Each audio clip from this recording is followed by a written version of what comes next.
On the far edge of known space, where the stars grew thin and the silence felt heavy, there floated a place nobody cared about, Epsilon 9. It wasn't a planet, not really. More like a graveyard of metal and memory, strung together by rusted beams and fraying cables. Once it had been a repair station for deep space freighters. Now it was home to the forgotten. These weren't criminals or rebels by choice. They were people who'd lost everything. Their cities burned, their families scattered, their skills dismissed as useless by the powers that ruled the galaxy. The Galactic conquered, the so-called peacekeepers had promised protection.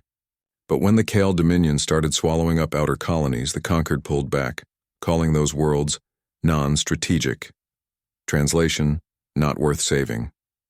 So they dumped the survivors here on this broken hunk of orbiting junk and left them with nothing but scraps. Life on Epsilon 9 was hard, but not hopeless. People made do. A cracked solar panel became a greenhouse wall. A busted navigation console got rewired into a water purifier. Kids played games with bolts and circuit boards, not knowing they were toys made from trash. Everyone worked, repairing, sorting, trading. There was no money, just favors and fairness. If you fixed someone's oxygen recycler, they'd share their protein paste. Simple. Human. At the heart of it all was a woman who used to design warships. Not just any warships, sleek, powerful vessels that patrolled the inner systems, symbols of conquered strength. But she'd said no when they asked her to build something that could level a city in one shot. That no cost her rank, her home, her name. Now she lived in a cramped module near the station's spine, fixing broken comms units for extra rations. She didn't talk much about her past. But people listened when she spoke because she saw things others missed. Like how a cracked hull plate could be reshaped into armor, or how 3 dead power cells wired just right could spark a new life. Then came the raid. It happened without warning. One moment the station hummed with its usual rhythm. Welding sparks, chatter over shared meals, the low thrum of recycled air. The next alarm screamed. Red lights flashed. And through the viewports they saw them. Kale cutters, black and jagged, docking with brutal force. The Kale didn't come to talk. They came to take.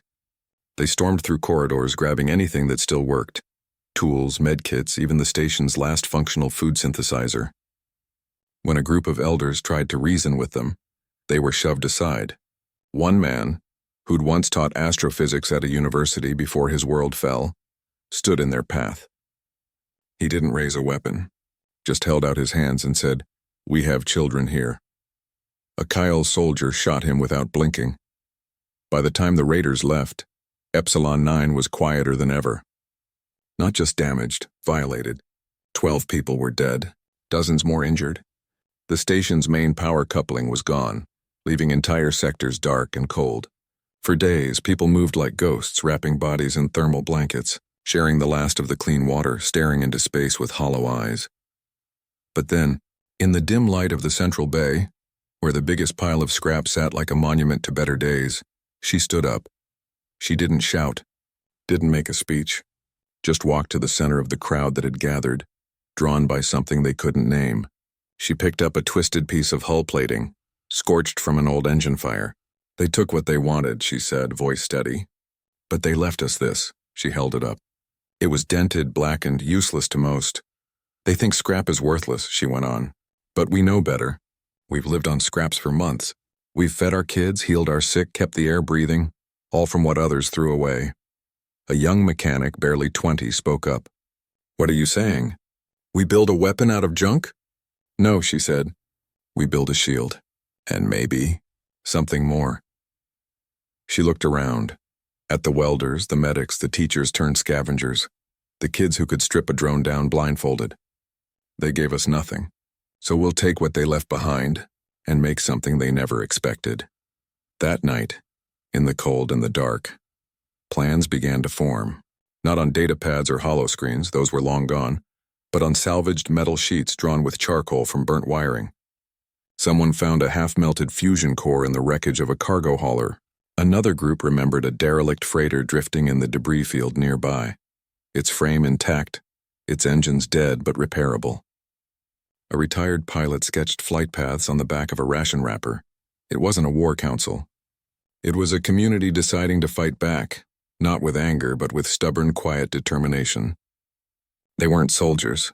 They were parents, teachers, engineers, cooks, but they knew metal.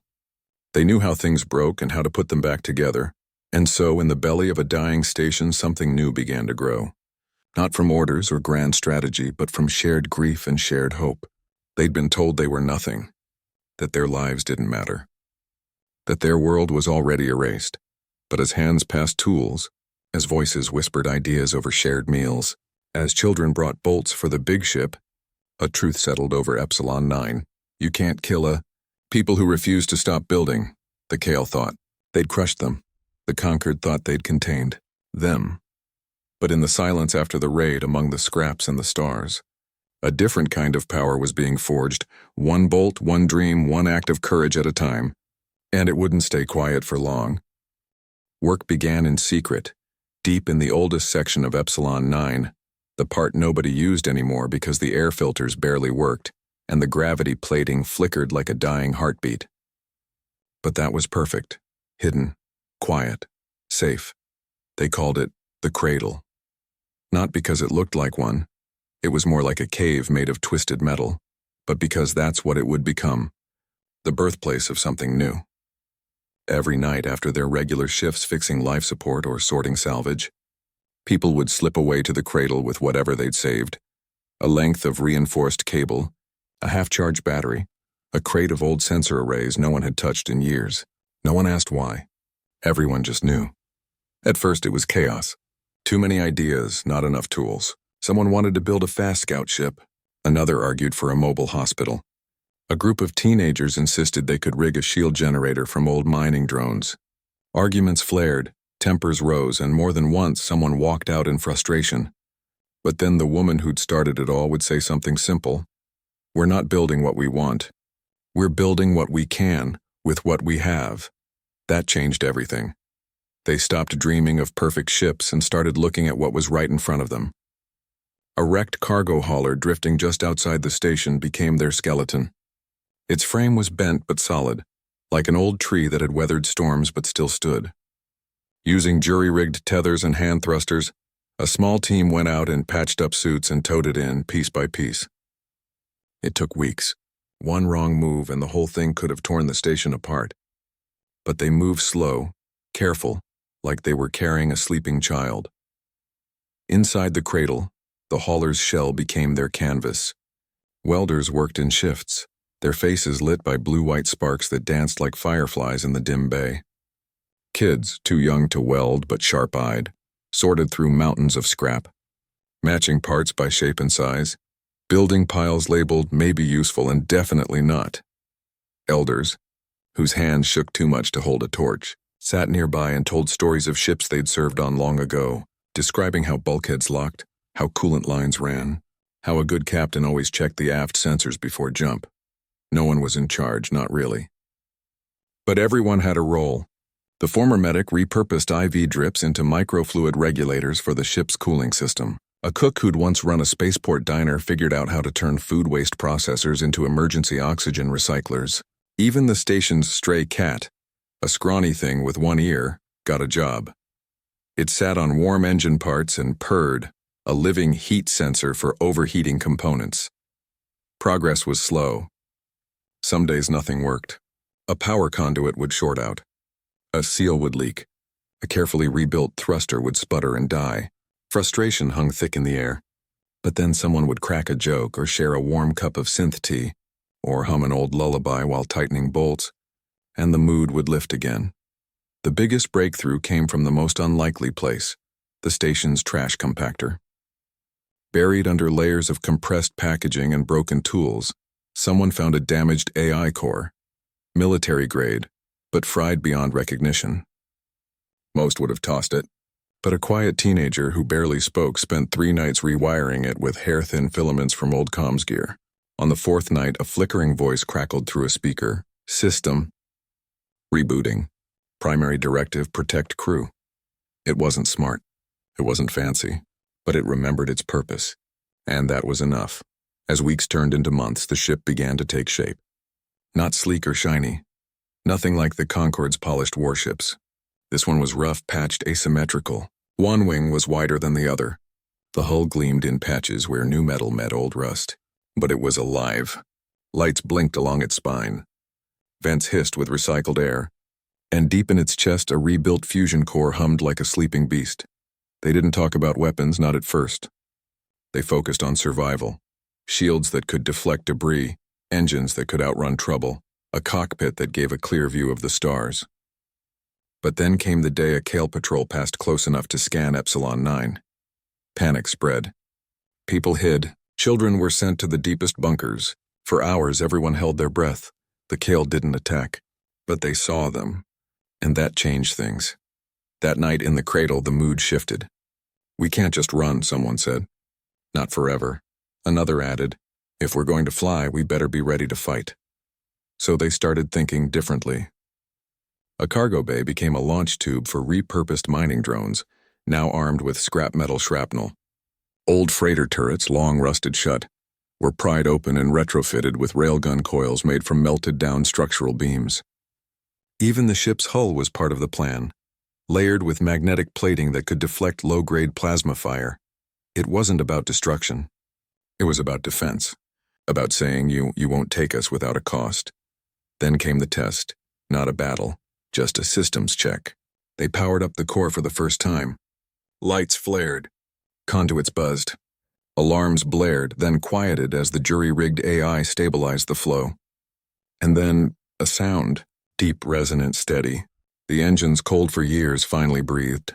People gathered at the viewport, silent. Some cried. Others just stared, hands pressed against the glass. The ship didn't move, not yet. But it lived. And in that moment, something inside them changed, too. They weren't just survivors anymore. They were builders, protectors, a crew. No one had planned a name. But as the hum filled the bay, someone whispered. It rose from nothing, like a phoenix. The word stuck. Not because it sounded grand, but because it felt true. Outside, the galaxy didn't know it yet. But something new was waking up in the dark, built not by generals or governments, but by hands that had known hunger, loss, and the stubborn belief that even the smallest piece of scrap could become something great. And soon the stars would hear its voice. The first real test didn't come with a warning. It came with screams over a broken comms channel, static, panic, and then silence. A distress signal, weak and fading from a small farming colony on the edge of Kale-controlled space. The message was short. They're here. Please, anyone. No one had to say it out loud. Everyone knew what they meant. And everyone knew the conquered wouldn't come. They never did for places like that. Too far, too poor, too unimportant. But the Phoenix was ready. Or as ready as it would ever be. There was no grand send-off. No fanfare. Just a quiet gathering in the cradle as final checks were made. People hugged. Not like soldiers going to war, but like neighbors stepping out to help a friend in trouble. A young mechanic handed the pilot a lucky bolt she'd carried since childhood. An elder pressed a small pouch of dried herbs into someone's pocket. For calm nerves, he said. Then the airlock sealed and the Phoenix drifted away from Epsilon 9, silent against the starfield. Inside, it was tense but focused. Every station was manned by someone who'd helped build it. The pilot had once flown cargo runs before his ship was seized. The comms officer had spent years fixing broken radios in refugee camps. Even the person monitoring the engines had learned by watching others and asking questions.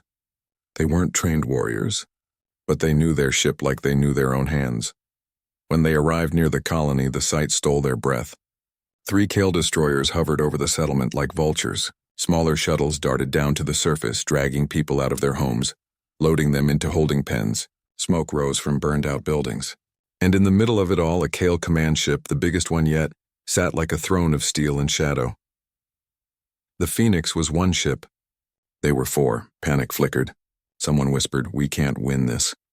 But then the pilot said, "We don't have to win. We just have to give them a reason to stop." And so they got clever. First, they used the old Concord transponder they'd salvaged months ago. With a few tweaks, it could mimic the signal of a full battle group. They bounced it off nearby asteroids, made it echo, made it feel like a fleet was coming. On the Kyle scanners, it looked like 5, maybe 6 ships closing in fast.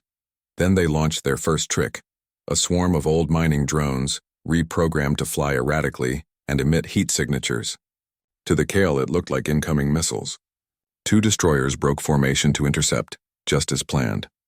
While the Kale were distracted, the Phoenix slipped low, using the planet's magnetic field to mask its signature. It skimmed the treetops, silent and fast, and dropped a single, carefully packed crate near the colony's main square. Inside wasn't a bomb. It was a jammer built from old comms gear and powered by a hand-cranked generator. The colonists found it within minutes. One of them, a former engineer, got it running. Suddenly, the Kale shuttles lost control of their prisoner cuffs. Doors unlocked. Alarms went silent. Chaos erupted, not from violence but from freedom. Now the Kale were confused. Their prisoners were escaping. Their sensors showed phantom ships, and somewhere in the sky, a ghost ship they couldn't lock onto kept harrying their flanks. That's when the Phoenix struck, not with brute force but with precision. They fired their main railgun, not at a ship but at the command ship's primary comms array. The shot, made from melted-down hull plating and powered by a barely stable core, hit true. Sparks flew. The command ship went dark for 10 critical seconds. In that window, the colony's people ran, into forests, into tunnels, into waiting freighters that had been hidden underground. The Phoenix circled once, low and slow, as if to say, "We see you. You're not alone." Then came the riskiest move. They didn't have enough firepower to destroy a Kale destroyer, but they had something the Kale didn't expect: sacrifice. The crew loaded their last functional shuttle with every spare power cell and unstable capacitor they had, set it on autopilot, aimed it like a spear. When it hit the nearest destroyer's engine housing, the explosion wasn't huge, but it was enough. The destroyer spun out of control, colliding with another. Both ships went dark, drifting. The Kale commander, now cut off from his fleet and losing control of the ground operation, made the call: retreat. As the Kale ships pulled back into the void, the Phoenix didn't chase. It hovered over the colony just long enough to lower rescue lines. Dozens climbed aboard, men, women, children, elders carrying nothing but the clothes on their backs and the hope in their eyes. Back on Epsilon 9, the return was met with stunned silence, then cheers that echoed through every corridor. The rescue didn't just bring gratitude, they brought skills. A doctor who'd run an underground clinic, a pilot who knew Kale patrol routes, a teenager who could hotwire anything with a battery. They joined the crew not out of duty, but because they'd seen what Scrap and Hart could do. Word spread, fast. On other stations, in hidden outposts and refugee camps floating in dead zones, people began to whisper. They told stories of a ship made of junk that outsmarted the Kale, that rescued the helpless, that fought not for glory but for people. The conquered called it a myth. The Kale called it a nuisance. But to those living in the shadows of war, it was something else entirely. Proof that you didn't need permission to protect your own. And the Phoenix? It didn't rest. There were more signals. More cries for help. More people waiting in the dark, wondering if anyone would come. So it flew again. And again, each mission smarter, bolder, more daring. Not because the crew wanted to be heroes, but because they remembered what it felt like to be left behind. They gave us Scrap. We turned it into hope. And hope, it turned out, was the deadliest weapon of all. Success came with a price, and no one felt it more than those who'd built the Phoenix with their own hands. After every mission, the ship came back a little more broken. Panels dented, wiring frayed, hull seams groaning under stress. What had once been a patchwork of clever fixes now looked like a body held together by sheer will. And the crew? They were tired deep in their bones. Not just from flying, but from carrying the weight of everyone who now looked to them for hope. One night, after a narrow escape from a Kale ambush, the ship limped back to Epsilon 9. The air inside smelled of burnt insulation and sweat. In the engine room, a quiet elder who'd spent his life fixing fusion cores sat slumped against a bulkhead, breathing hard. He'd sealed a ruptured coolant line with his own gloved hand when the emergency clamps failed. By the time they got him to medbay, it was too late. Radiation burns, internal damage. He lasted 3 hours, whispering instructions for the next repair until his voice faded. His death hit harder than any battle, not because they hadn't lost people before, but because he'd been the steady hand, the calm voice in every crisis. At his memorial, held in the cradle where the Phoenix was born, someone placed his favorite wrench on the ship's hull. No one spoke for a long time. Just the hum of the station and the sound of people trying not to cry. Doubt crept in. Was this worth it? Were they saving lives or just dragging more people into danger? The woman who'd started it all stared at the stars through a cracked viewport, wondering if she'd led them not to freedom but to a slower kind of ruin. Then, the Concord showed up, not with help. Not with supplies, but with warships, sleek, polished, flying the colors of order and authority. They docked without asking. Soldiers marched through Epsilon 9 like they owned it. And at their head was a man many on the station once called Sir, a former commander, now an admiral, who'd once worked alongside the woman who built the Phoenix. He found her in the cradle, checking stress fractures on the ship's wing. "You've caused quite a stir," he said, not unkindly. "The Kale are furious. The outer colonies are restless. And the Concord, well, we can't have rogue elements playing soldier." She didn't look up. "We're not playing." "No," he admitted. "That's the problem. You're real, and that makes you dangerous." He offered a deal: surrender the Phoenix, disband the crew, and return to Concord oversight. In exchange, they'd get protection, rations, even citizenship reinstated. A chance to live quietly, safely. For a moment, she was tempted. To stop running. To let someone else carry the weight. But then she thought of the elder who died sealing a leak. Of the children who now slept safer because the Phoenix flew. Of the rescued colonists who joined not for glory, but because they believed in what this ship stood for. She turned to face him. "You gave us scraps and called it mercy," she said softly. "We turned those scraps into something that protects people you abandoned. That's not rogue. That's responsibility." The Admiral's face hardened. "Then you leave us no choice. The Phoenix is now classified as a hostile asset. We'll neutralize it if we have to." They left soon after, but not before planting surveillance drones and cutting off Epsilon 9's last legal supply line. The message was clear: fall in line or be erased. The crew gathered that night not in anger but in quiet resolve. They knew the Concord wouldn't attack outright, not yet. But they'd make life impossible. And the Kale, now aware of the Phoenix growing legend, were hunting them harder than ever. Just when it felt like the walls were closing in, a breakthrough came from the most unexpected place: a data chip smuggled in by a rescued pilot. Hidden inside a fake distress beacon, it contained Concord intelligence, stolen, copied, and passed hand to hand through rebel networks. What it showed chilled them to the core. The Kale weren't just raiding colonies anymore. They were building something new, a planet cracker bomb capable of shattering a world's crust in minutes. And its first target? The last free human settlement in the Viridian Belt, home to over 1 million refugees, farmers, and families who'd never held a weapon. The Concord knew. But they'd labeled the intel low priority. Too far. Too risky. Not worth a fleet, but the Phoenix. The Phoenix was already out there, fast, light, expendable. The room fell silent. Everyone understood what that meant. Stopping the bomb wouldn't be a rescue mission. It would be a one-way run. The Phoenix wasn't built for that kind of fight. Its shields would melt. Its engines would burn out.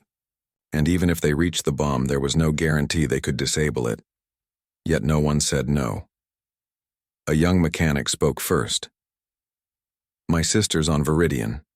She's got 2 kids," a former teacher added. "We've run from enough.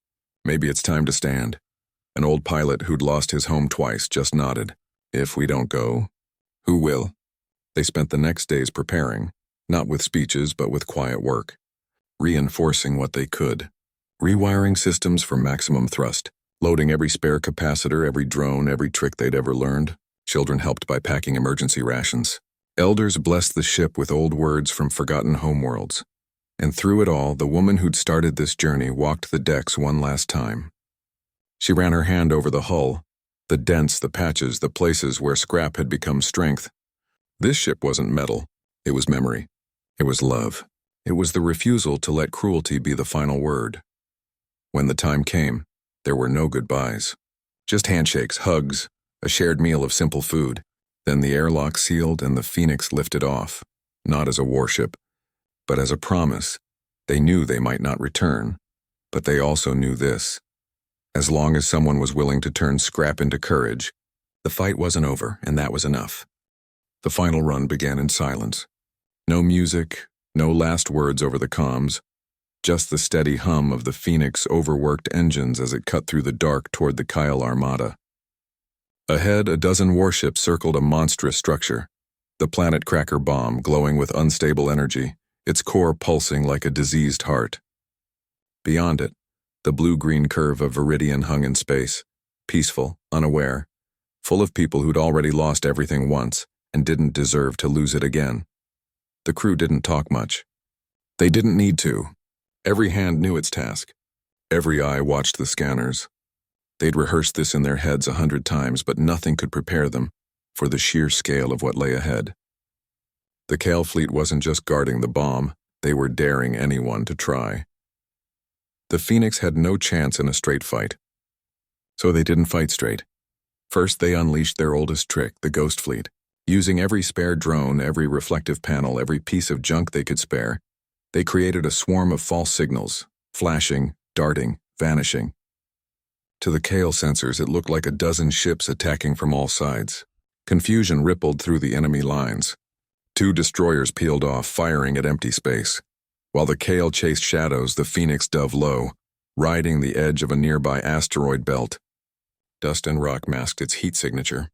Inside, the pilot's hands were steady, eyes locked on the path ahead. Every second counted. Then came the hard part. They launched their remaining mining drones, not as weapons but as distractions.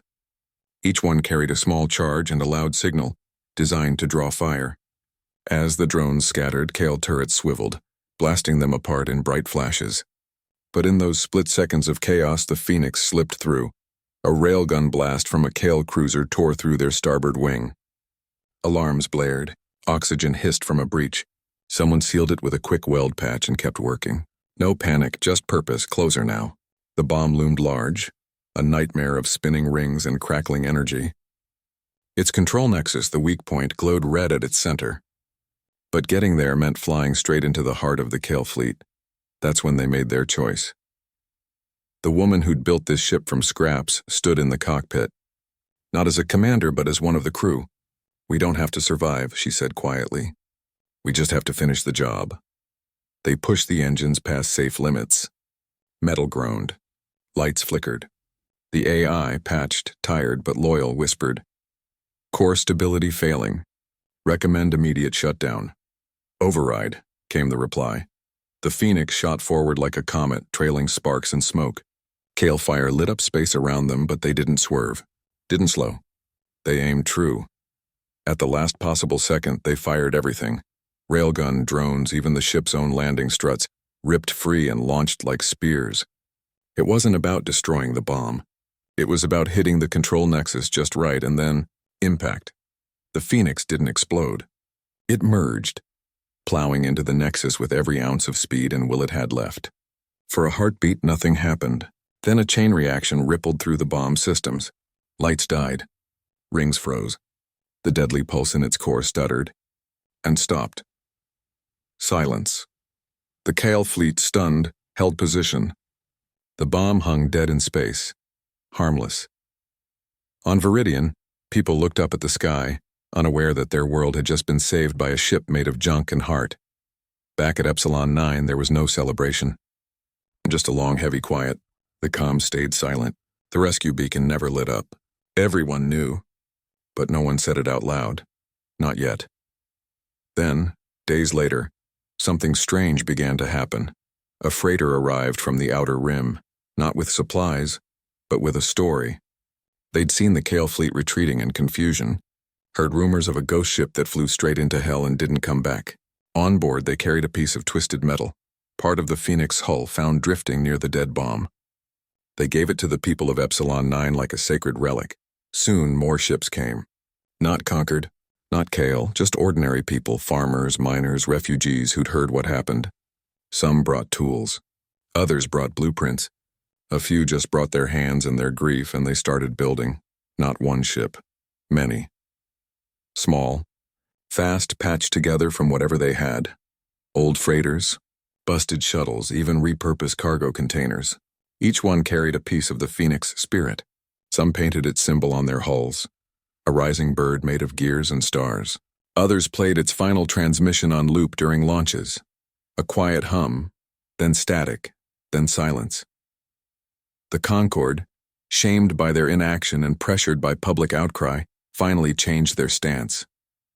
They reopened supply lines, reassigned fleets to protect outer colonies, called it reform. But everyone knew the truth. The real change hadn't come from policy. It had come from people who refused to wait for permission to do what was right.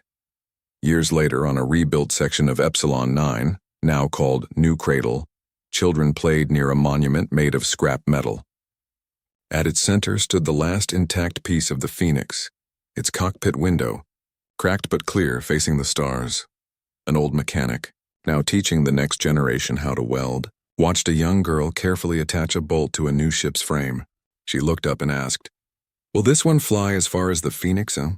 The old mechanic smiled. "Farther," he said, "because it's not just metal. It's memory, and memory doesn't burn." Across the galaxy, the legend grew, not of a warship, but of a promise. That even when the powerful turn away, ordinary people can rise. That scrap isn't waste, it's potential. That courage isn't loud. It's the quiet decision to keep building even when the world says you're finished. And somewhere, in the endless dark between stars, if you listen closely, you can still hear it, the hum of a ship that gave everything, and in doing so, gave everyone else a reason to hope.